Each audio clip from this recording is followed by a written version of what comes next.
Hey everybody, this is V again, and you guys had a really good response to my last video I made about auto pan, and I really appreciate the words you said, and you asked for me to make some more, so here goes. For warning, I don't fucking know shit about tutorials, I don't know shit about making shit.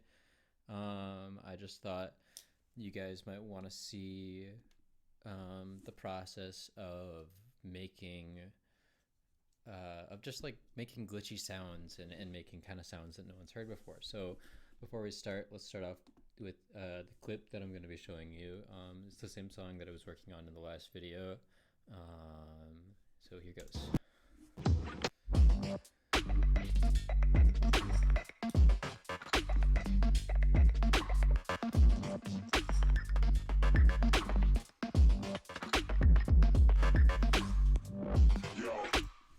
So that's the sound, this the drop or whatever, and the sound I'm gonna be showing you how I made is this right here.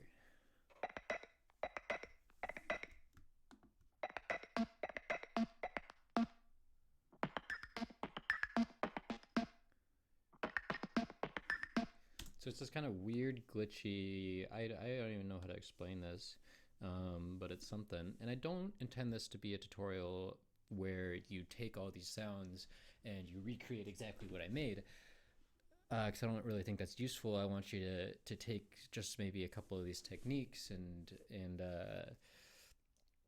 learn from it, and maybe give this a basis for your own experimentation. So let's just jump into it. I started with this drum break, which sounds like this. Whoop, that's not what it sounded like. It sounded like this.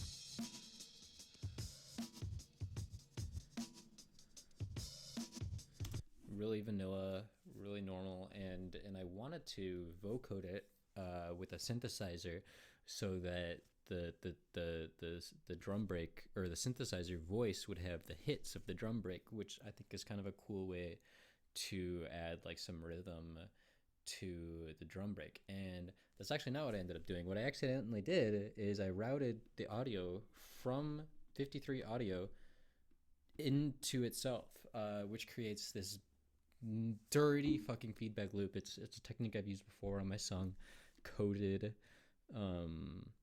And let's just play it. A fair warning, if you're wearing headphones, might want to turn it down because it's really loud. Here we go.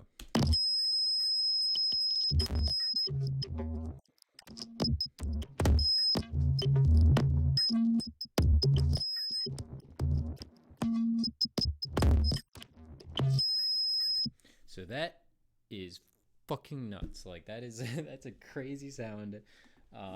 It's nuts. I love it. It's crazy, fucking distorted and dirty.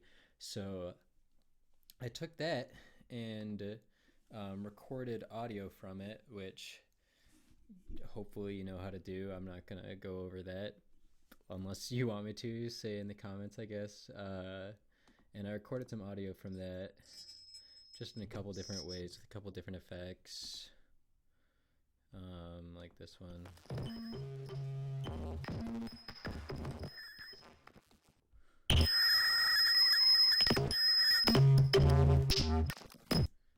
Yeah, and sorry, that's fucking loud and terrible, but that's the price you gotta pay for innovation, I guess. So after I took that sound and recorded it, I dragged a sample from it. Oh, that's not what I wanted to do. That's a MIDI track. I dragged a sample from it, and Jesus Christ. And if you right click, you can select slice to new MIDI track, which you can't see on OBS because it's not recording my windows correctly as far as I can tell. But just believe me, right click, slice to new MIDI track, and select any settings you want. Like, it doesn't really matter. We just want something crazy. And then after a moment of thinking,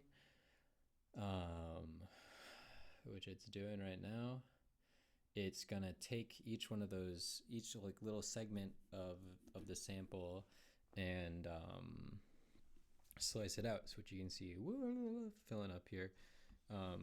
Great technique use it on vocals for chopping vocals, use it on really whatever you want. It's kind of, the possibilities are endless. Like, you can play it with your MIDI controller, but what I did was I used Ableton's random MIDI effect, and what I did is I just put on a couple. Well, maybe I should show you what this sounds like before I do this. Mouse is fucked up. My computer's slow. Maybe I should start a Patreon or whatever the fuck so it can start funding me getting new equipment. Yeah, that's what it sounds like. It's just each one of these little things is a...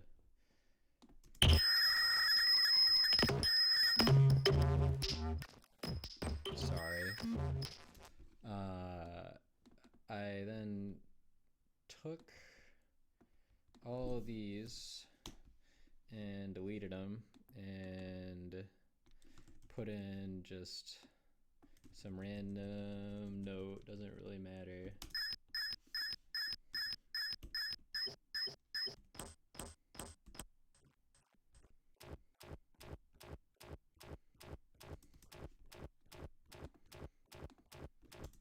And then from there, I started adding these random MIDI effects. So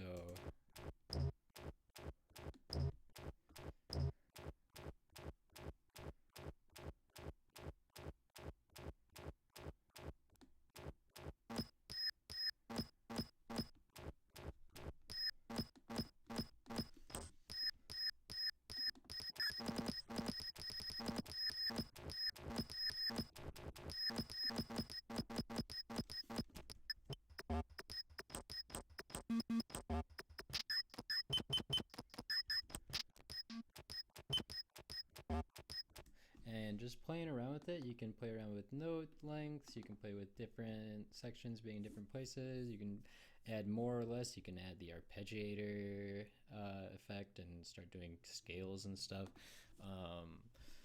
There's really no shortage of things you can do to play with this and get different sounds out of it.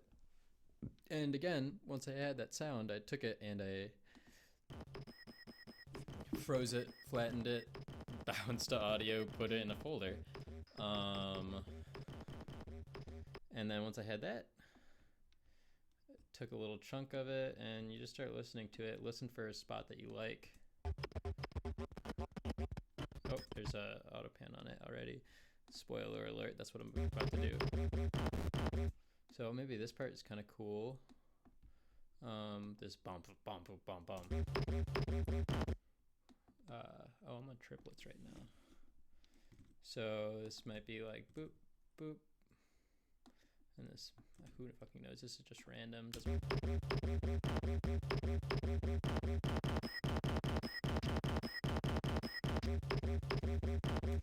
And from there, you can start adding more effects onto it. So these are kind of my staples. This auto pan, this auto pan here, just to create it kind of a little bit more percussive, and then this grain delay adds some stereo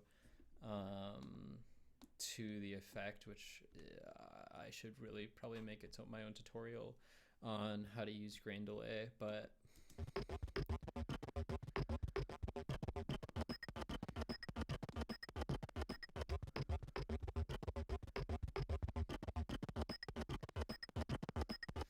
so yeah, so that's just an idea, and obviously after you're done with that, you can go add compression, add saturation, distortion, whatever the fuck you want. And so again, like, I don't really mean this to be a tutorial where you take the sound and recreate it exactly, because that's kind of pointless, but there's a lot of different like little techniques in this I hope maybe you can learn from. So yeah, that's Ableton tutorial number 2. If you guys have ideas of stuff you want to see, if you want to see, like, hear mixing advice from me, like, I don't think I'm an expert, but I think I know some stuff. If you want to hear arrangement techniques, just throw it in the comments. I think I'm supposed to whore out my social media at this point, so feel free to follow me on SoundCloud and subscribe and that shit. Yeah, maybe let's take another listen to this now that you kind of know where that sound's coming from, and it's gonna bug out, but